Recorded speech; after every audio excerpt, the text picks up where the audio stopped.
So losing your job is not just about losing the money. Whilst that's a pretty big part of it, it's also about the thing it does to your brain and does to your mind and the state it puts you into. And that question of what the hell comes next? What do I do now?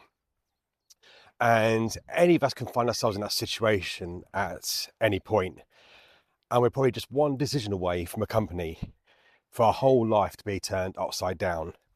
And when it does happen, the rut it puts you into can be pretty deep.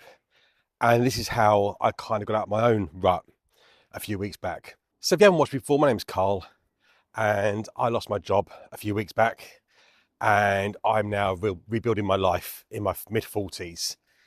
And this is the journey and the experience of that journey. So this video came about from a conversation I had by one of those people I was chatting to.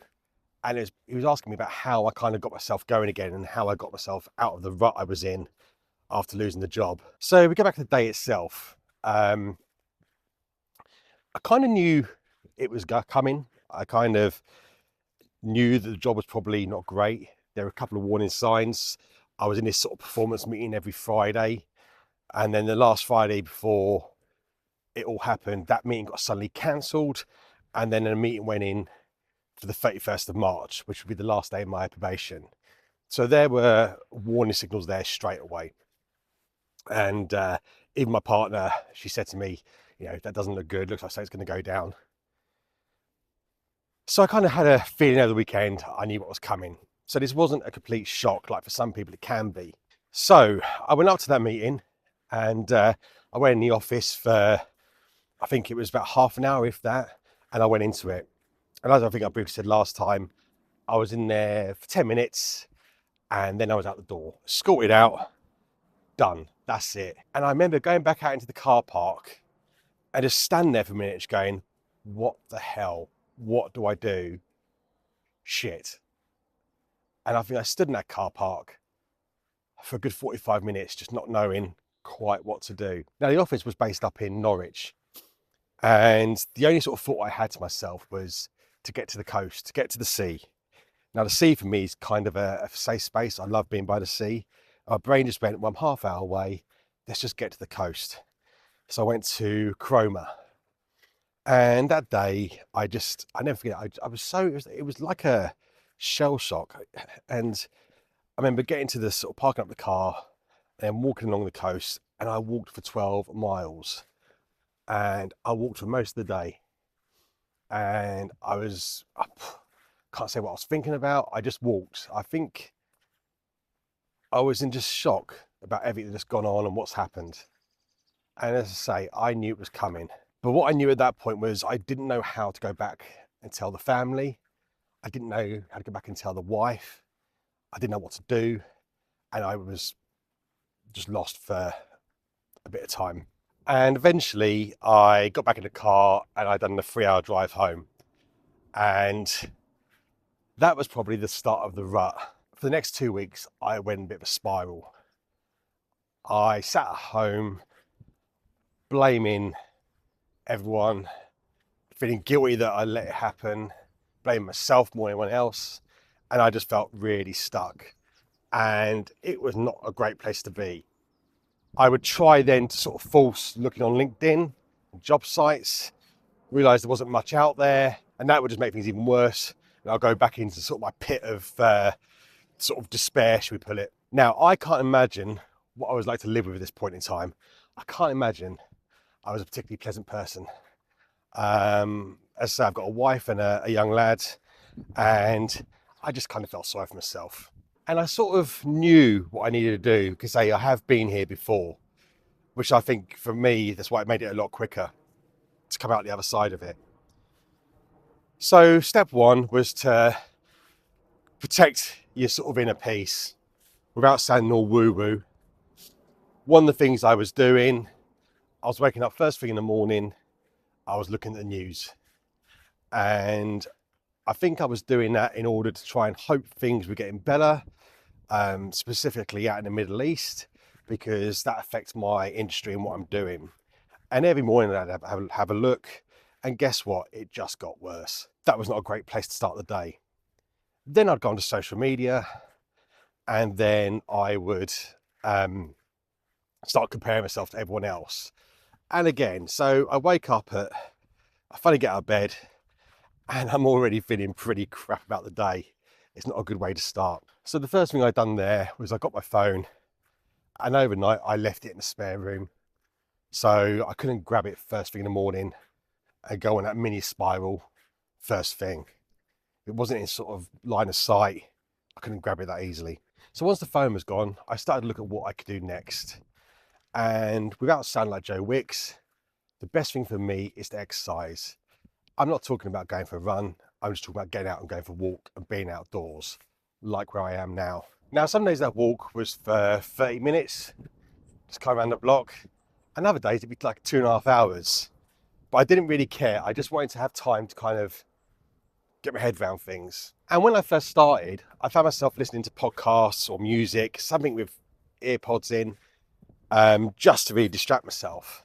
I started to realize I didn't actually need to do that. What I needed to do was actually have some quiet, have some thinking time. Think about the old days when people used to stare out the window of a train. We don't do that anymore, do we? We just sit there constantly kind of entertained or distracted.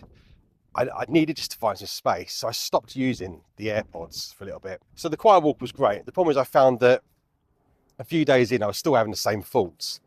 I wasn't really doing much with them, just kind of going over the old same ground again. And then I'd done something that's worked for me before. You can call it journaling, you can call it a brain dump, whatever. But I just basically started to download stuff from my head onto paper. And it just helps put some space between it. It's something that has worked for me so many times in the past on everything I do. If I've got stuff going around in my head, if I write it down, things become a bit clearer. And for a few days, I took no action. I just wrote it down. And it didn't matter how it come out. It just kind of went down on paper. And then about a week into it, I think it was, I started to see there were some patterns going on. Some of the thoughts that I was having were repeated thoughts I was having the previous couple of days. So I was definitely going around the loop. So there was a pattern, and then I thought to myself, there's something there I could probably do with that and do something about it. So after that week, I took myself to a coffee shop and kind of spent an hour and a half just going down through everything I've written down for the past week and a half. And as I say, there were definitely patterns there.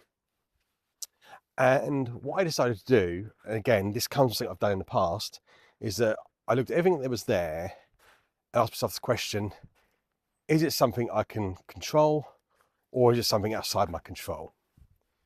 So outside my control was things like the real bitter resentment I had for the company I worked for. There's still stuff going on now that winds me up, but they won't respond to. However, I was like, it's not helping me hold on to that. I've just got to kind of let it go. Nothing sitting there stressing about it and he said, she said is not going to help me kind of get through that. It's out of my control. I kind of need to let it go. And then the stuff was left was kind of the stuff that was in my control. So one of the things that come up over and over again in the things that I could control was the state of my money, because it was causing me one of the biggest sort of fears and big worries over that period. So I wrote that down and then asked myself, what's the kind of next thing I can do to try and resolve this in some way, or at least get on top of it, get back in control again? And the answer really was to sit down and look at the money and look how bad things actually are.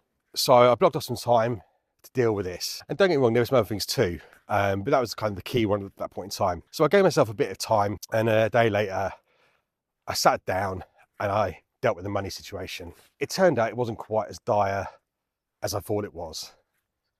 And I mentioned this in the last video, I had a little bit of a runway to keep me going. So once I dealt with those problems, I felt like I had a bit more mental space. And I asked myself, well, if you think about it at the moment, we've got sort of two assets. One's money, I've got none of that. Two's time, I've got quite a bit of that.